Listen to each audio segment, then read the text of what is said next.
গল্প প্রিকগনিশন। সুজয় বোস বাংলার এক প্রখ্যাত লেখক। তার লেখা বই বেস্টসেলার হয়, তার অনেক গল্প চলচ্চিত্র হচ্ছে, এমনকি চাহিদা মেটাতে অনেক বই অনুবাদ হয় যাতে বাংলা ছাড়া অন্যান্য ভাষাভাষীর পাঠকরাও পড়তে পারে।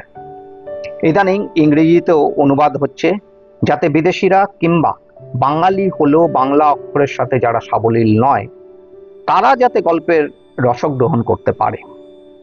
কিন্তু রবি ঠাকুরের মতো নিজে অনুবাদ করার সামর্থ্য বা যোগ্যতা নেই। তবে এই ইংরেজি অনুবাদগুলোর সম্পাদনা ও পরিমার্জনের ক্ষেত্রেও নিজে করার মতন সময় বা স্বাচ্ছন্দ্যবোধ সুজয়ের নেই।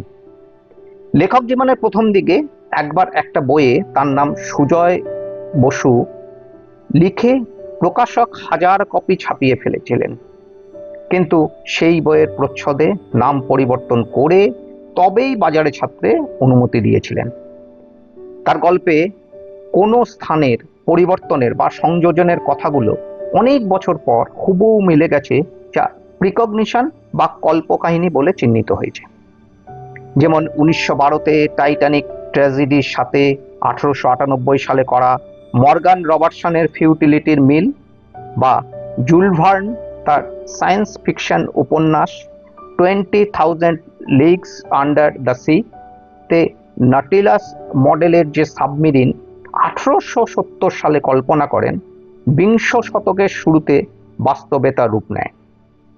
এই সুজয় সেন গতকাল সাহিত্যরত্নের মতন সম্মান পান। আজ কলকাতায় তার সংবর্ধনা এবং সাংবাদিক সম্মেলন। সারা দেশ বা বিদেশের অনেকেই সরাসরি প্রচারিত এই অনুষ্ঠানটি দেখবেন।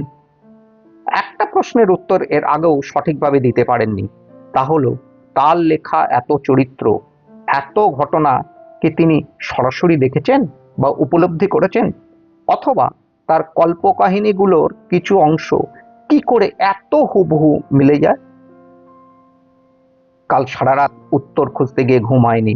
আজ কিছুটা ক্লান্ত শরীর আর মন নিয়ে রওনা হলেও গুগলের মতো নিজের মস্তিষ্কের কাছে কল্পোত্তরের আবেদন করে যাচ্ছেন।